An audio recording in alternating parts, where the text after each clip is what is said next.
The mic is live. Everybody's talking. The mic is live. The mic is live on us. It's always live. The mic is live. The mic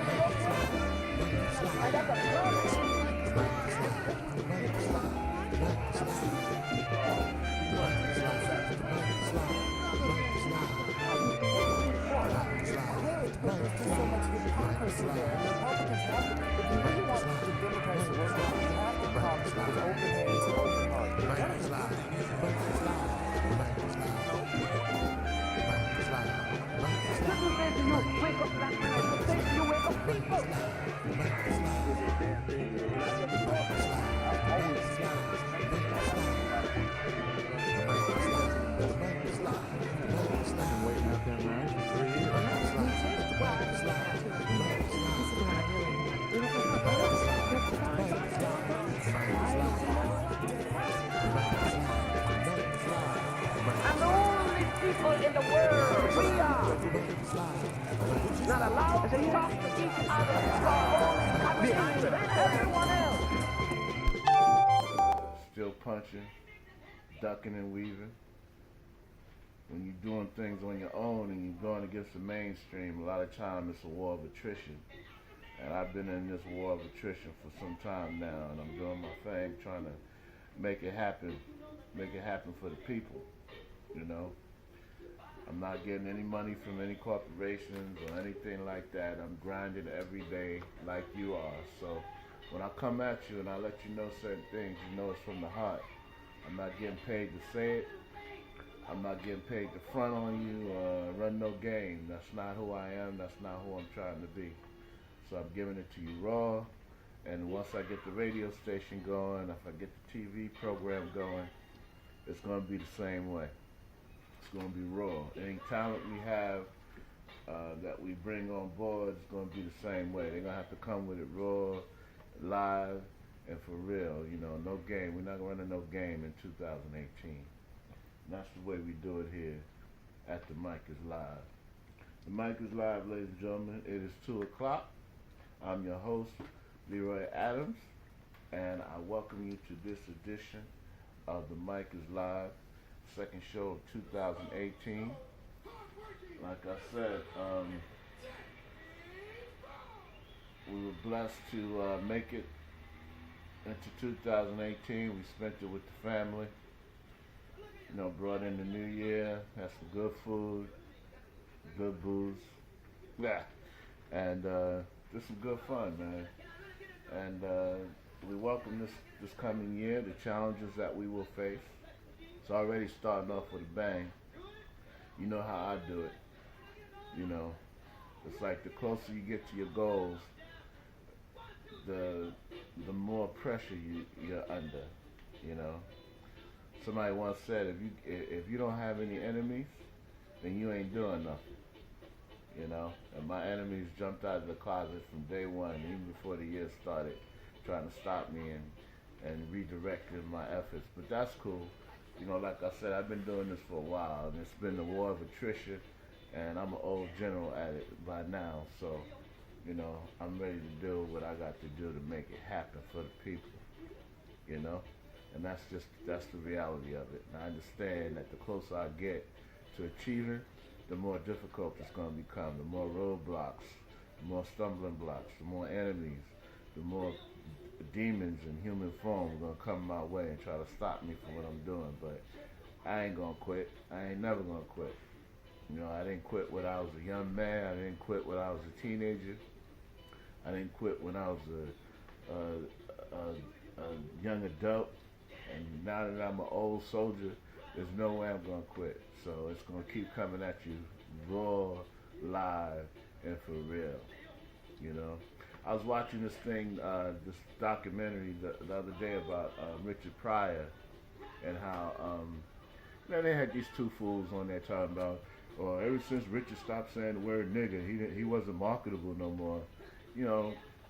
And, you know, I want to make 2 points about that. First of all, Richard was funny. And I don't mean funny as an adjective. I mean funny the noun. You know, you look up the word funny and Richard Pryor's face is going to be there. You know, saying the word nigger didn't make Richard Pryor funny. Richard Pryor was funny because he tapped into the human essence of the reality of the experience. You know, and he was able to bring you along in the way that he told the story of his existence and made you recognize that what he lived, there was a piece of that was in you. You know, and then the other part of that is, you know, Brother Richard changed entertainment. You know, you could anybody can make the argument that comedy was changed due to his influence. You know, it went from a funny thing happened to me on the way to the studio today, or oh, I just flew in from D.C. and boy, my arm's tired, to a whole nother format of, hey man, you remember back when you was young, or you remember those days when, you know, so it went from this structured joke telling to this whole concept of relating reality, you know. And when you look at the influence that he had on not only comedy, but entertainment today is based on reality. You got the Real Housewives or whatever, you got the growing up hip hop or whatever. Any show you look at today is based on reality. And it is my thesis or my argument that most of entertainment today, this whole reality concept of television, whether it's entertainment, pure entertainment, whether it's giving you the behind the scenes look at the news, no matter.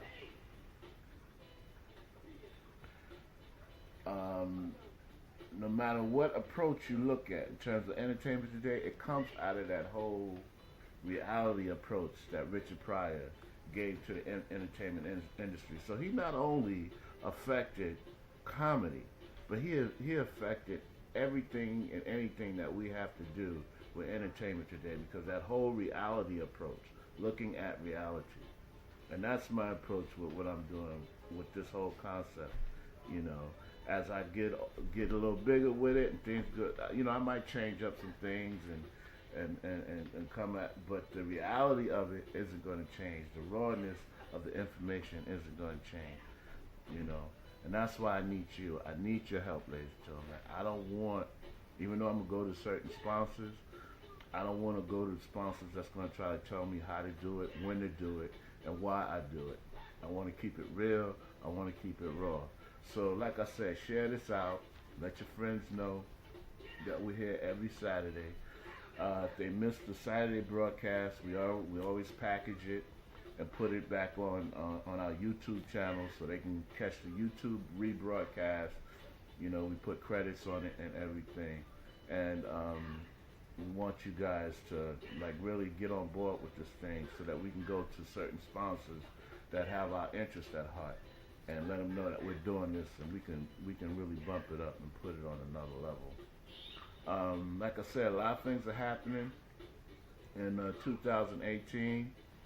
We sent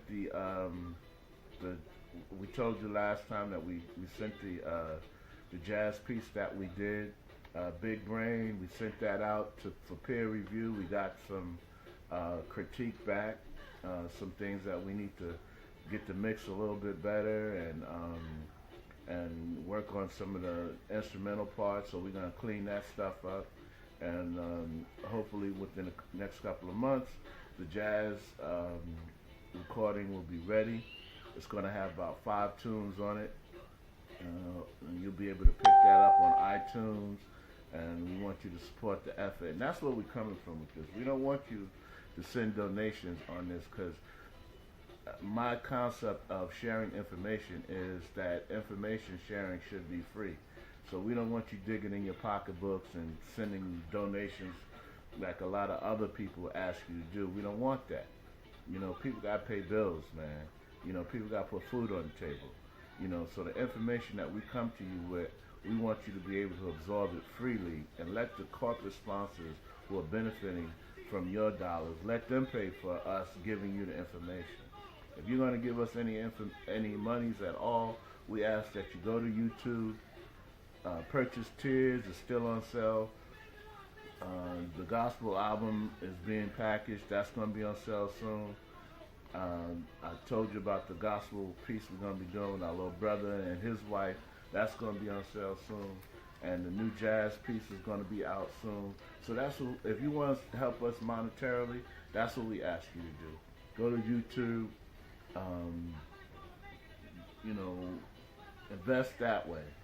Help us with the art. Help us keep the art flowing. We can use the money there. But as far as us sharing information and getting things out that our community needs to know, we don't want you coming out your pocket for that. All we need you to do is hit the like button, hit the subscribe button, and share it out to your friends and let them know that we're trying to build up our numbers so that we can get the sponsors to pay for the information sharing, because that's where knowledge should be, the monetary support for knowledge should come from the sponsors that you go and you buy their products, So let's get into it, ladies and gentlemen.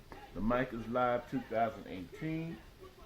A lot of stuff happening in the news. I know you guys are up on some of this stuff, but we're going to talk about it a little bit.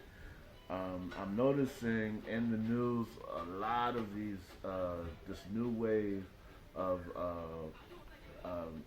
white supremacy, subliminal messaging. All these racist ads and things that are coming out. And let's get this, let's get this straight. These people know what they're doing. So don't fall for the old, we're sorry, we didn't mean to, or we didn't know that this was offensive. They know what they're doing, There was a story that came out recently about H&M, the clothing line. They put, they had these little children modeling some of their new product line, and on the little white boy they put a tiger and said that he's king of the jungle or something like that. But on a little black boy, they put on him, he's the coolest monkey in the jungle or something. Stuff like that. They know what they're doing.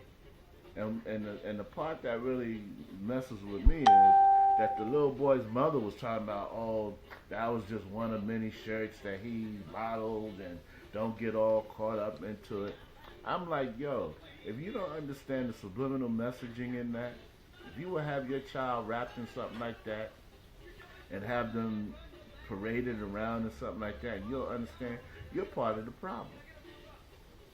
And we got to stop being a part of our own demise, our own degradation, and our own humiliation. It's crazy. It's crazy. And like I said, it's not like, if the music is too loud, ladies and gentlemen, let me know. That's James Brown in the background. But it's not like I said, it's not like they don't know. They know. Just like that commercial they did a minute ago with the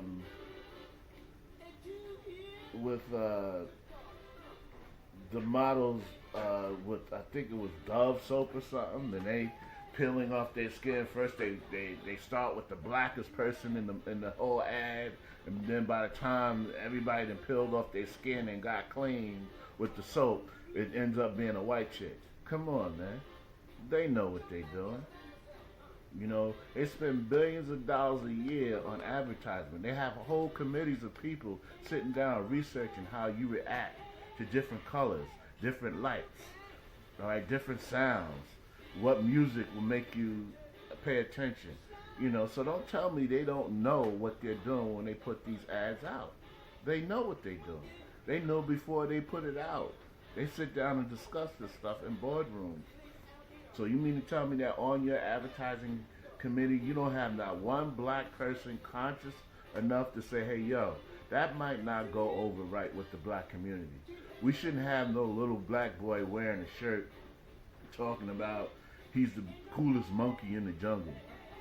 We shouldn't have no soap commercials starting off with the black person, and by the time the person is clean, they white. That might, even though it might not be what we intend, that's not going to go over well with the community.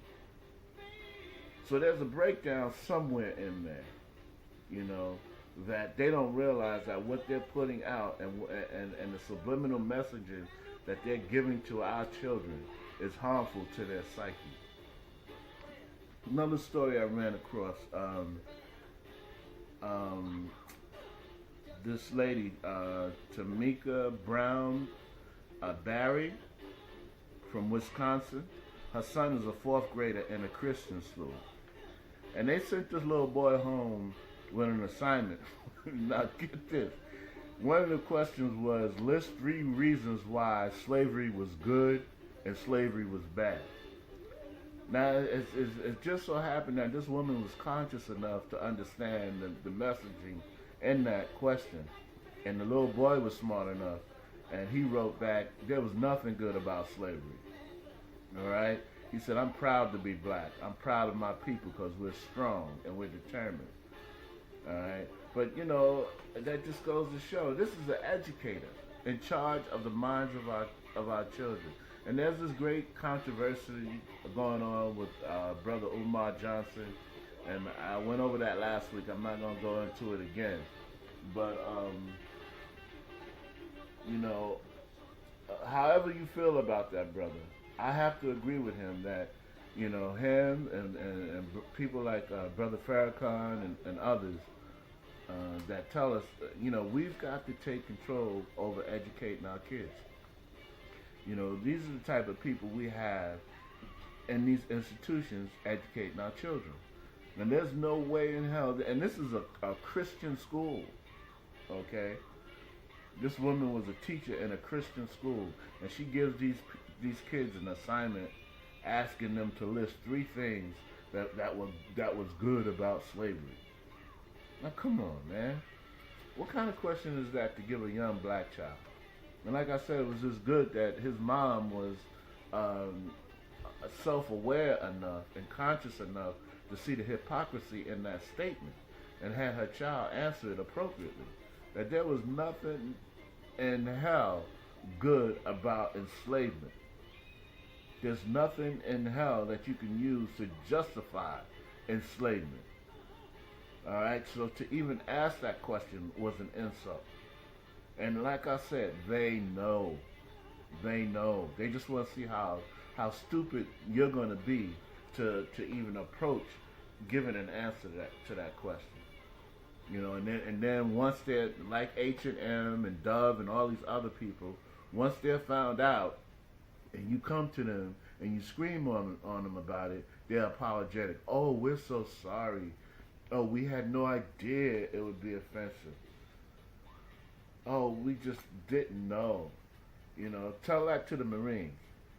Can you imagine the uproar if you had a little Jewish child dressed in a shirt that said, I'm having trouble concentrating at camp? All right?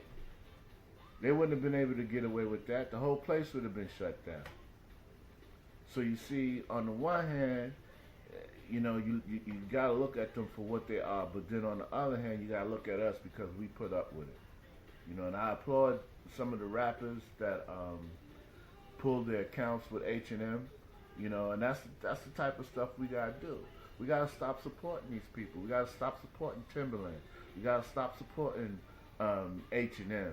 We got to stop supporting these stores and these outlets and these different clothing manufacturers that don't want nothing to do with us. You know, Versace and all them. They actually came out and said they don't like black people, yet we spending all this money on their products. But we got a problem with LeVar Ball trying to develop a sneaker. You know, we got a problem with that. We spend how much money on the NFL? Watching them on the TV, watching the NFL, buying products advertised on their networks, and they blatantly disrespect us, tell you straight up that they don't want nothing to do with you, don't want nothing to do with your protest or your movement when you call attention to police brutality. They fired the one of the best quarterbacks, Colin Kaepernick, in the league. They give all these other scrub jobs and hire them out, but Colin can't get a gig. Anybody that kneels is fired. NBA issues a statement saying if you kneel, you're going to get fined.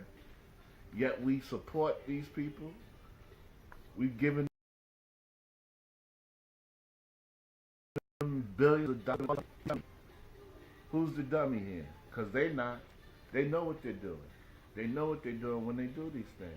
Yet when P. Diddy, again, not a great fan of his, all right, won't sit here and tell you he's the greatest entertainer of all time, or you should support his product. But when he stands up and say, hey, I think I would like to own the Panthers, we'll do nothing but ridicule that brother. We don't even give him a chance to do what's right by us, for us. So again, I ask you, who's the dummy? Not them. So a part of it is on them. The mental illness, and I've said this before, the mental disease of racism isn't ours, but we don't have to be culpable in our own demise as well. Also in the news,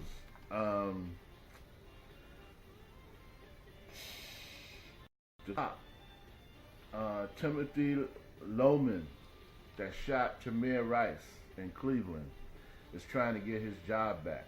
And see, we need to be aware of this, because they'll sneak that man in the back door, and he'll shoot down another kid.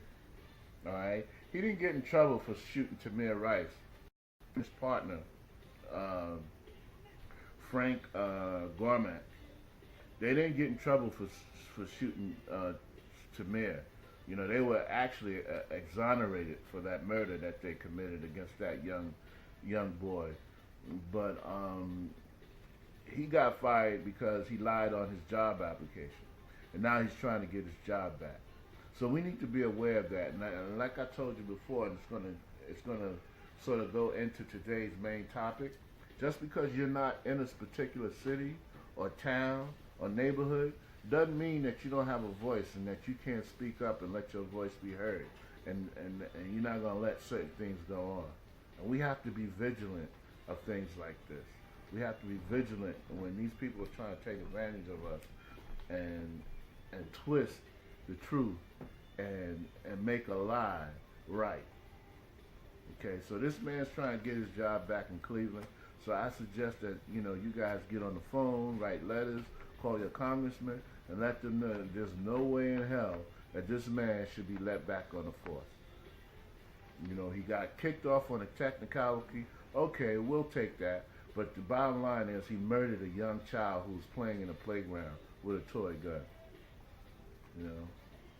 And again, that's why I don't buy stuff like that for kids. Not that I'm all into the Christmas lie and all that stuff, but if I'm going to buy something for a kid, it's going to be a book, it's going to be clothes, it's going to be a toy, something that they can play with that's going to spark their imagination. We don't need to be buying toy guns and stuff for children. Children don't need to be thinking about guns.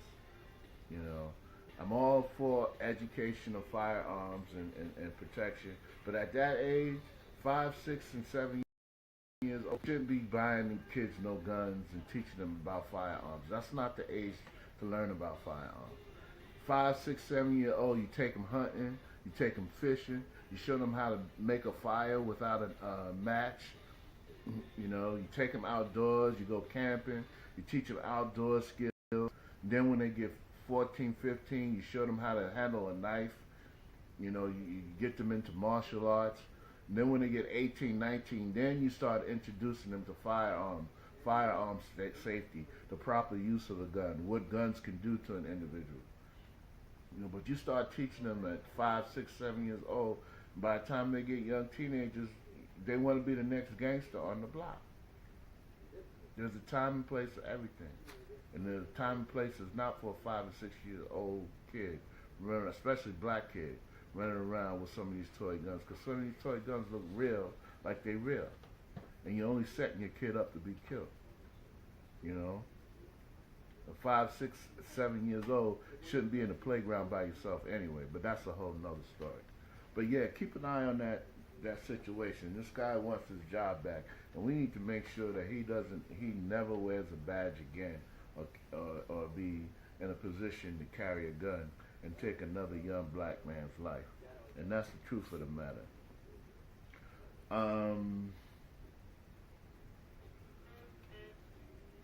Another story. A brother, Sabu Moses, he was cleared of murder charges of shooting a 4-year-old girl in Brooklyn. He spent 18 years in jail. All right, he's one of 13 people whose convictions have been overturned by a judge because of this rogue cop, Louis Scalia. It come to find out that and he's not the only one, you know. He was involved in torturing people, choking them, beating them, lying to them, setting them up. And it's just total intimidation to get confessions out of them. So this brother spent 18 years of his life behind bars for something that he didn't do.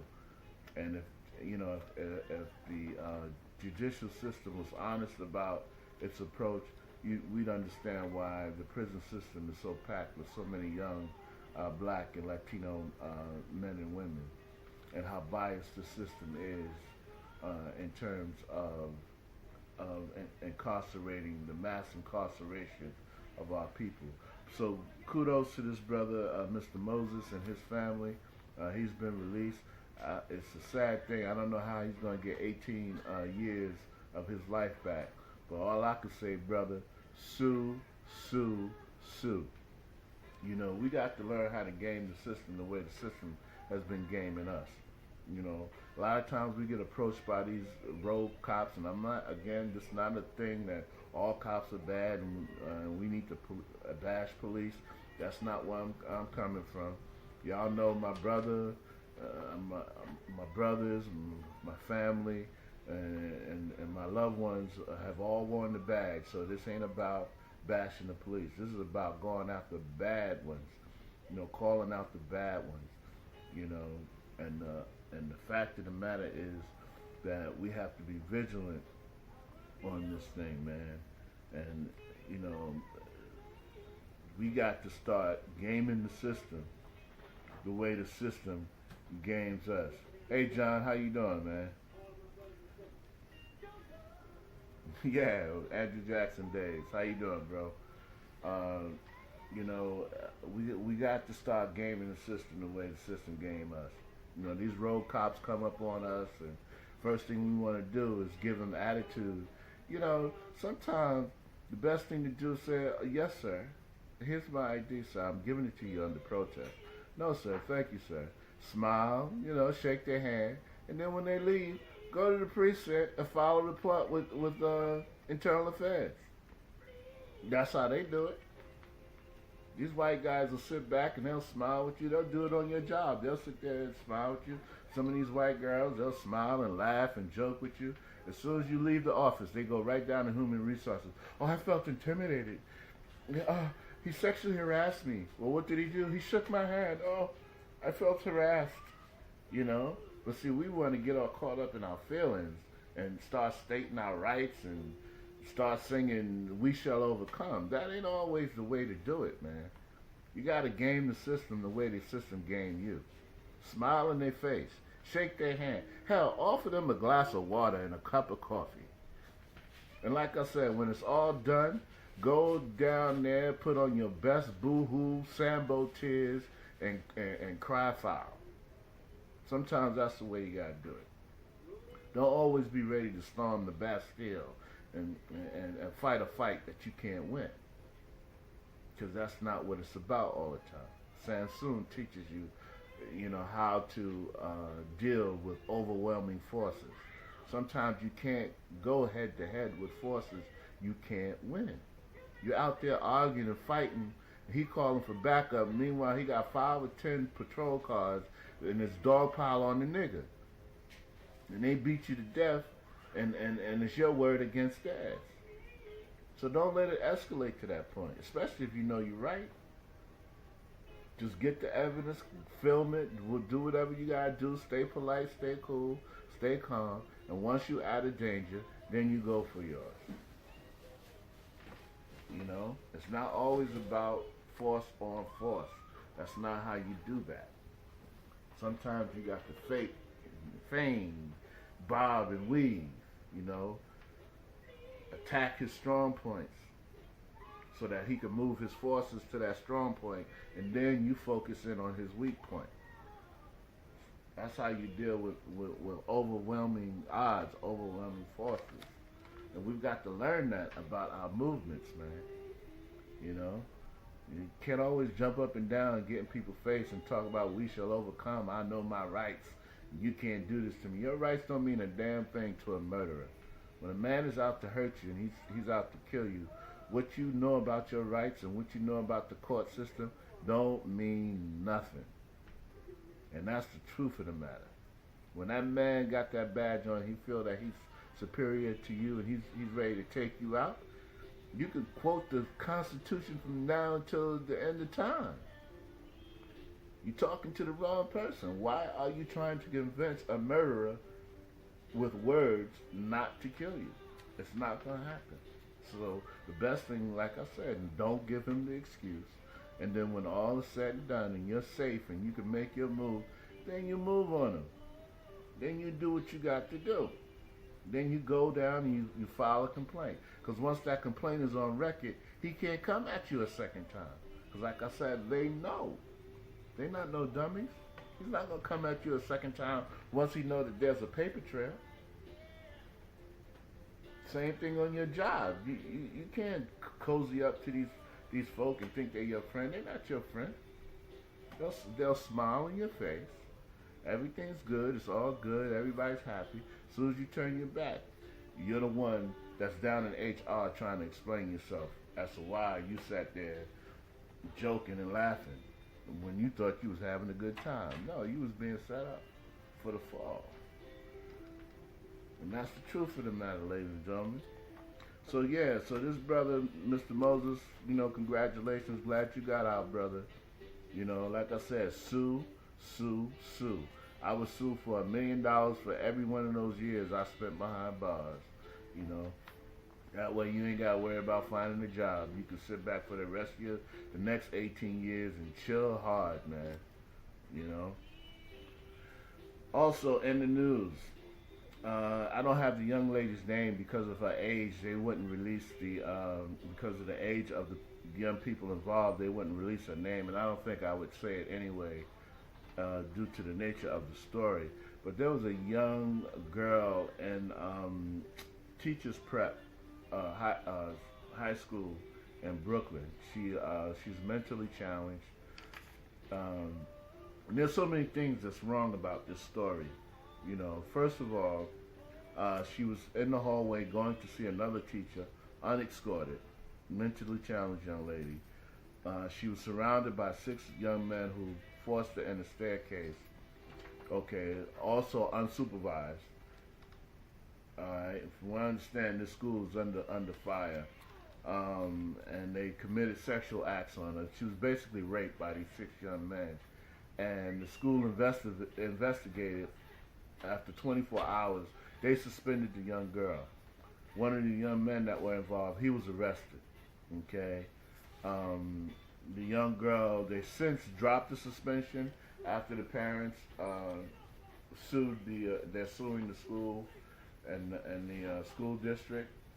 But it just kills me how, you know, this young lady is raped by 6 young men. She's suspended.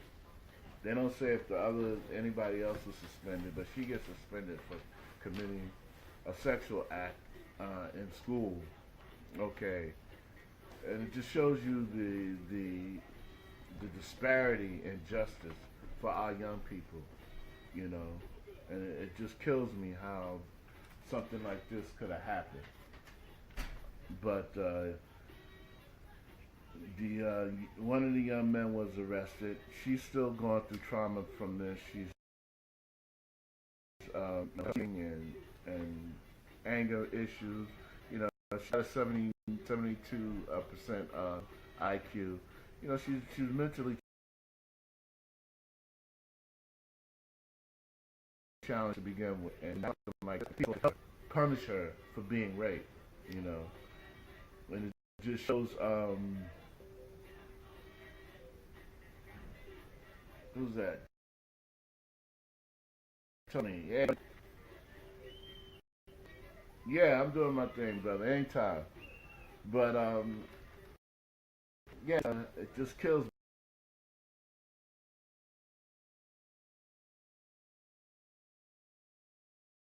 me how the disparity and justice that way. They would have moved heaven and earth to make sure that girl was all right. But this little young black girl, they treat her like a criminal because she was raped by 6 thugs.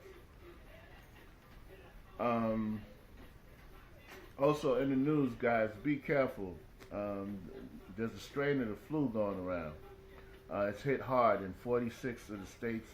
You know, I know it was up in here for a minute. We was all sick for a minute. You know, I got it a little bit. You know, so be careful with this flu going around. It's deadly. You know, if you're, especially young children and the elderly, you got to be careful. I'm not going to sit here and tell you to go get flu shots. I'm not with those flu shots. I'm not with that stuff at all. I'm not with those vaccines and all that stuff. All right? I'm one of those people that believe your refrigerator is your best medicine cabinet. So watch what you're eating. You know, cut down on that dairy.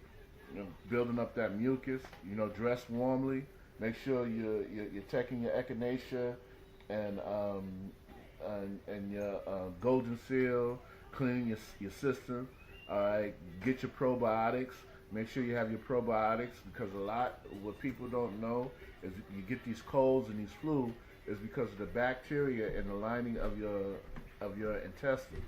All right, if you're feeling sick, get your wormwood root. All right, get your cleanse more. All right, clean your intestines out. Get the probiotics. Probiotics are the good bacteria that you need in your system. They help you to digest your food. They help you to absorb your food. They help you to keep you cleansed and regulated. So get those probiotics and make sure that you're eating the right stuff. Eat more green, leafy vegetables. You know, eat more fruit, citrus fruit. All right. Like I said, your refrigerator is your first medicine cabinet. All right. So don't go run and get these flu shots when you can eat right and do the right things, the necessary things to keep you healthy. Let me check my time here. I don't want to keep you too long. 2:36. Okay, and lastly, there's this new disturbing trend going around, and I saw a little bit of it on the web where kids are eating these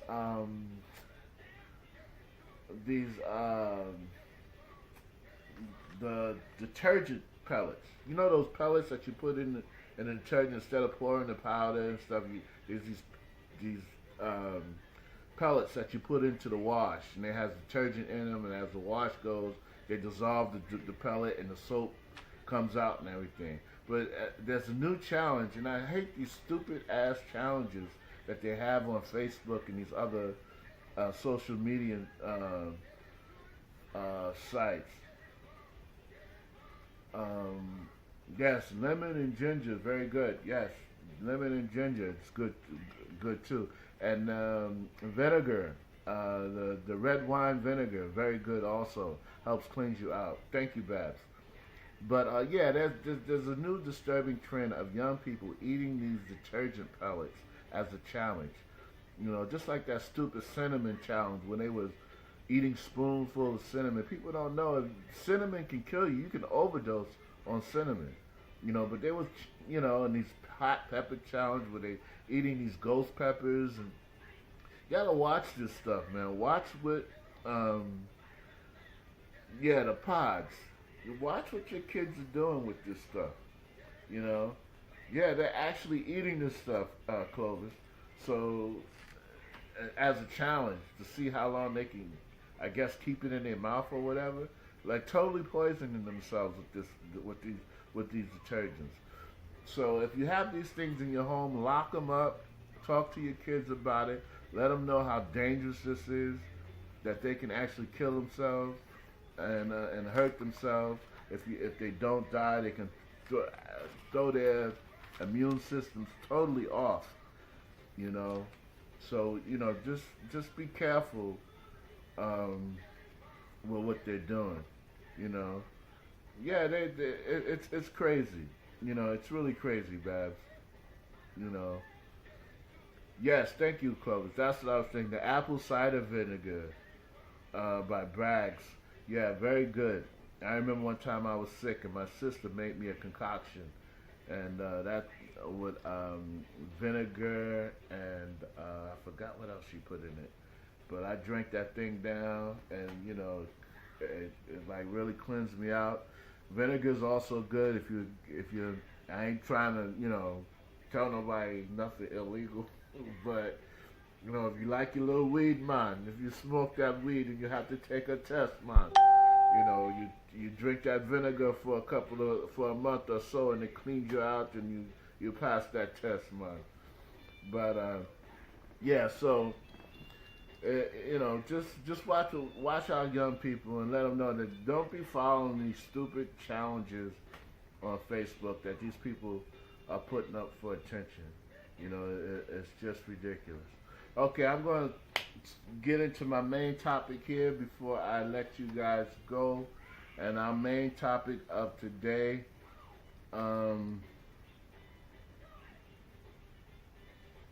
that's very true, man. And that's why, that's very true, Babs. We got to teach our young people, how to fill that time with positive things, And don't get me wrong. See, what they're doing is no different from what we did when we were young. All right. The only difference in what's going on today is the things that are available to them. Okay, the things that are available to them.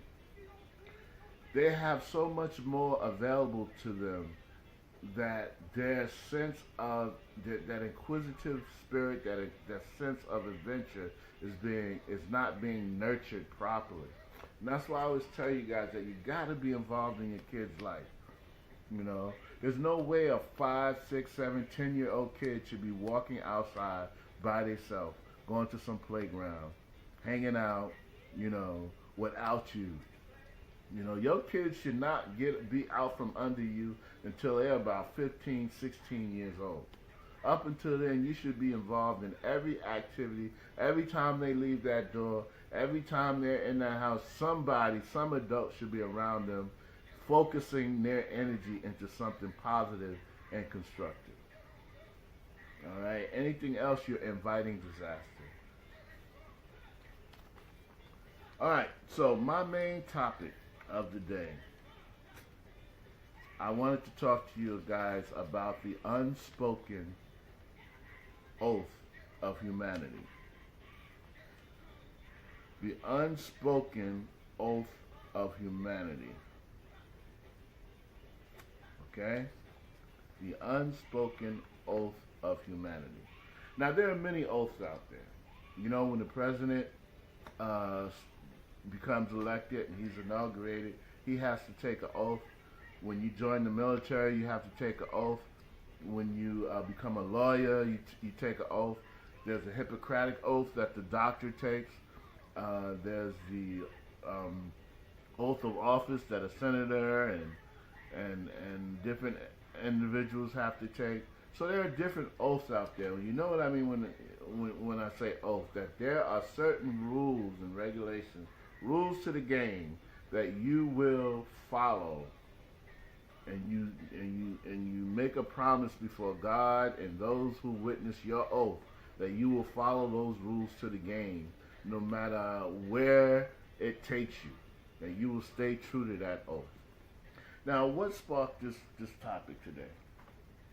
I was touched by a video that was posted by a brother, Imamu Baraka. Some of you who may have seen it. It made some of the news stations. I know it made the news station in Baltimore. Our brother Umamu was walking down a Baltimore street, and he happened to notice that three security guards, or four. I think it was three or four. I couldn't really discern that. Like three brothers and one female, all black. He noticed them dropping a woman off at a bus stop, wheeling her out of the hospital, putting her on a bus stop bench with nothing on but a hospital gown. Follow me now. And they put her clothes beside her. It was 30 degrees. He showed it on his phone. 30 degrees that night. This is in Baltimore. Brother walking down the street, minding his own business, happened to notice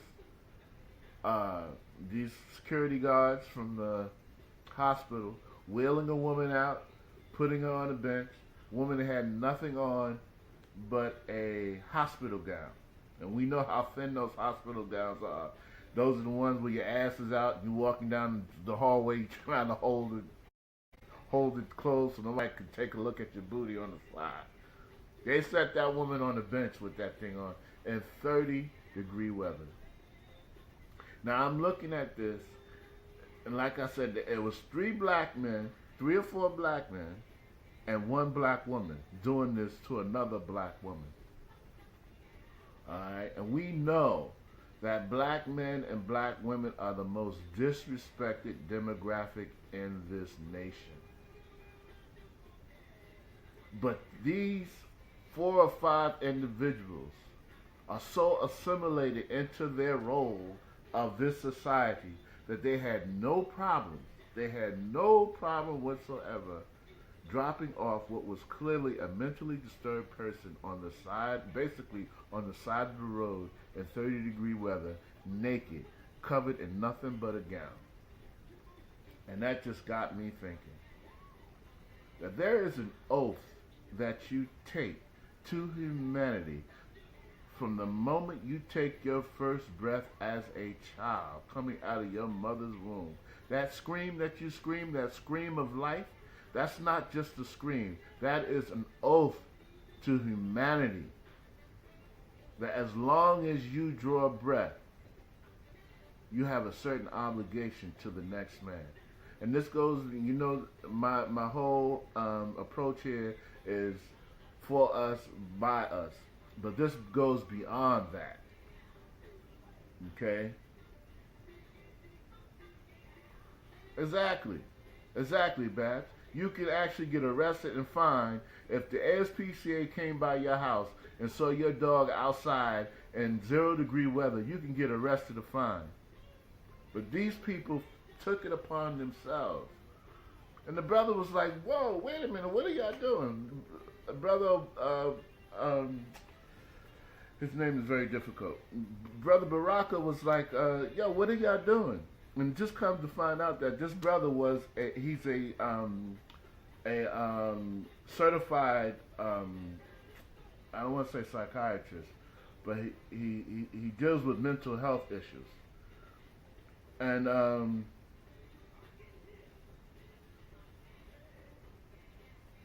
no problem, Tony. Listen, Tony, inbox me your number, and I will definitely call you. Because I would love to do some things with you, man. So, yeah, inbox me your number, bro. Thanks for joining me. But this brother is a clinical, he didn't say psychiatrist, but he deals with mental health issues, so he knew right away that the woman had mental health issues. And he was like telling the security guards, yo, this is not cool. Y'all can't do this. And one brother gave some smart answer, well, you don't know what happened, it's because of the circumstance. He said, well, if that's the problem, call the police. But don't just leave this woman out here. And if she's that messed up, you forcibly admit her to the psych ward. You know, you take it upon yourself to admit her to the psych ward. But you don't just take her outside and put her on the side of the street. And then as the story goes, because they had the brother on the news, I saw one news program where he was like, "Yo, not on my watch. You know, that wasn't going to happen." And I applaud him for that.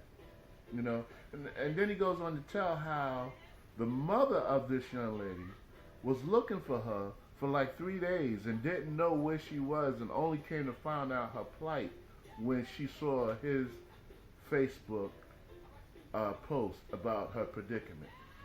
Can you imagine? You looking for your child for 3 or 4 days, don't know where she is, don't know what's happening to them, and then you come upon something like that on Facebook?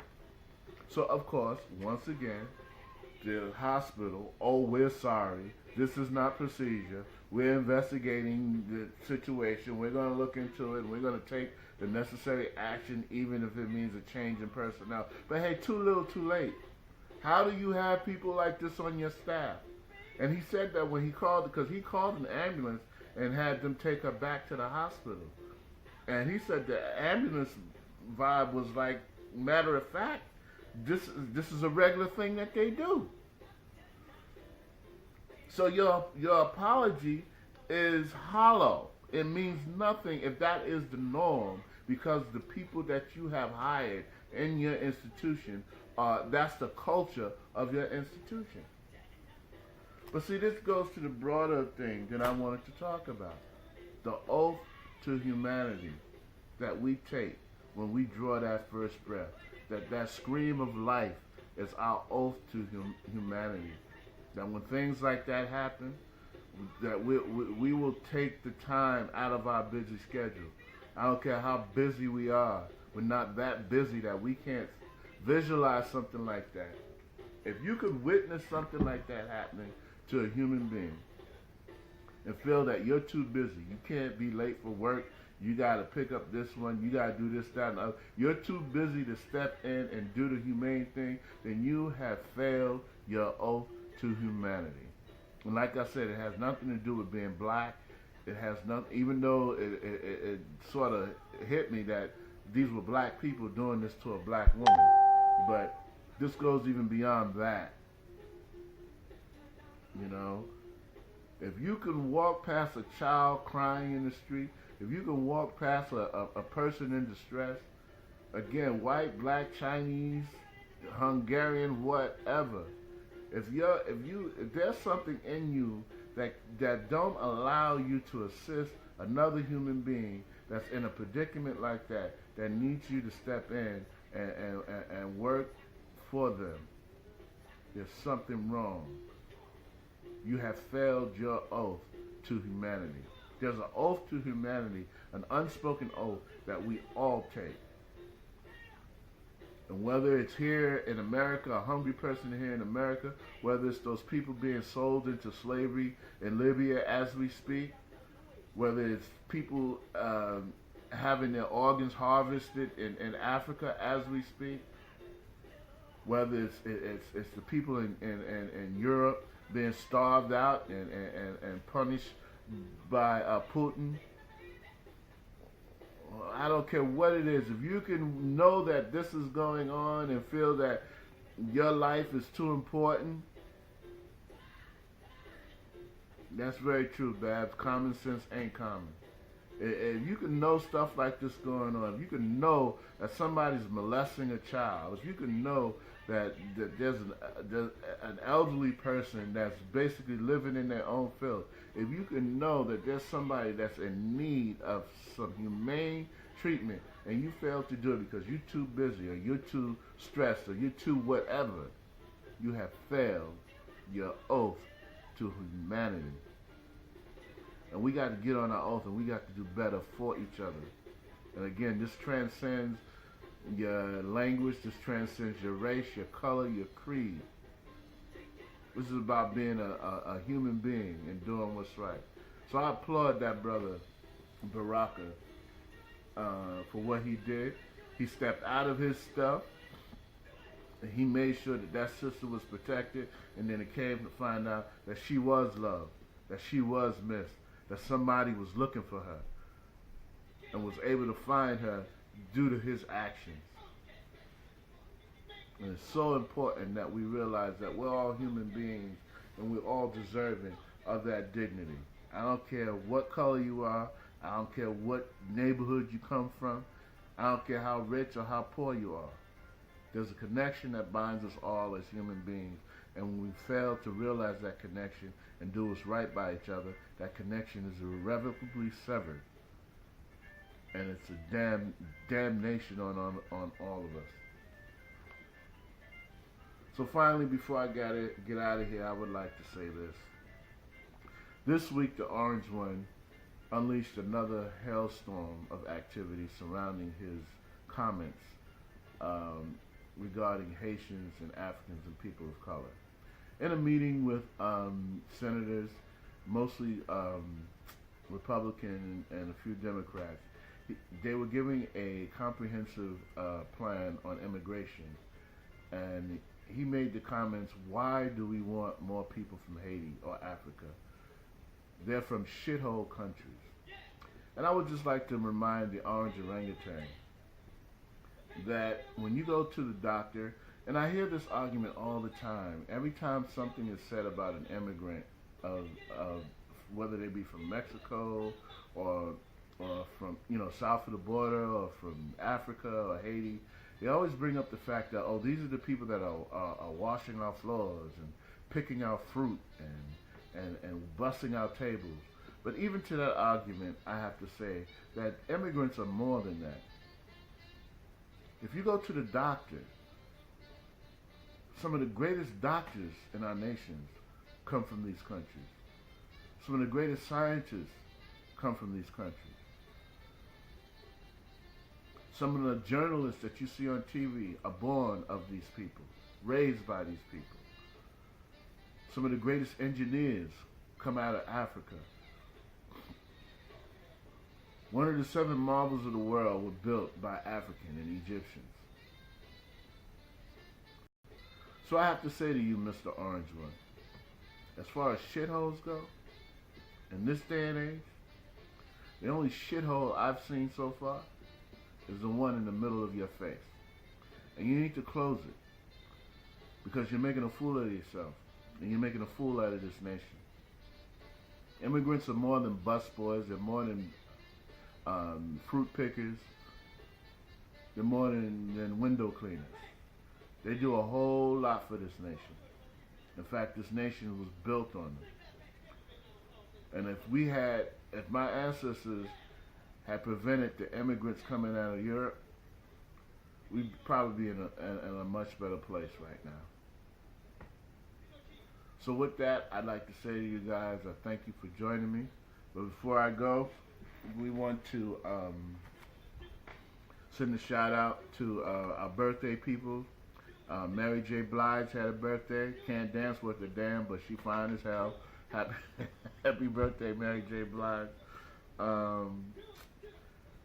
George Duke, great piano player, great musician. May he rest in peace. But he had a birthday. We want to send a shout out to George Duke.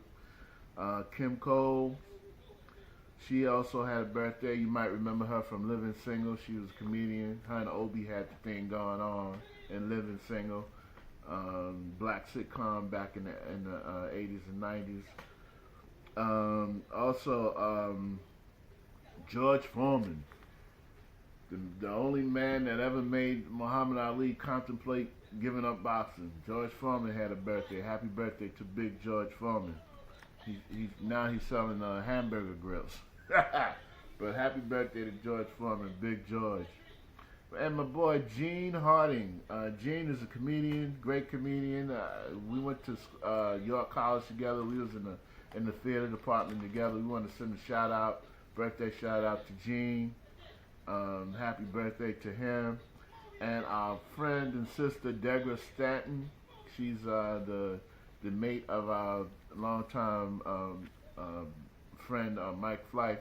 Degra had a birthday the other day, and we want to send a shout out to Degra and say happy birthday to her.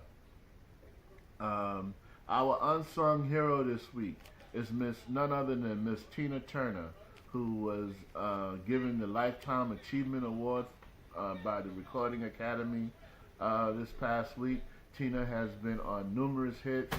I know Ike is somewhere turning in his grave right now thinking how he screwed up with that woman. Poster child for sexual and mental abuse on women. But she overcame it and she rose to stardom, taking her star further than anybody would ever imagine. So we want to send a shout out to Tina Turner. Thank you for the music, Tina. Thank you for blessing us with your talent all these years.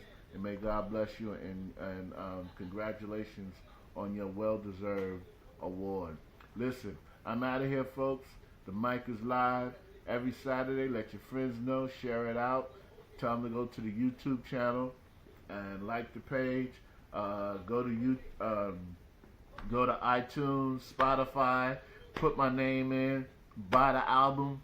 All the music is coming. The videos are coming. We just going to get live. We're going to get popping here in 2018. You guys know I love you. But remember what I always tell you. Don't get caught up on the lies that they're telling, that you fail to prepare for the reality that's about to come. And it's about to get real. Peace out, and I love you.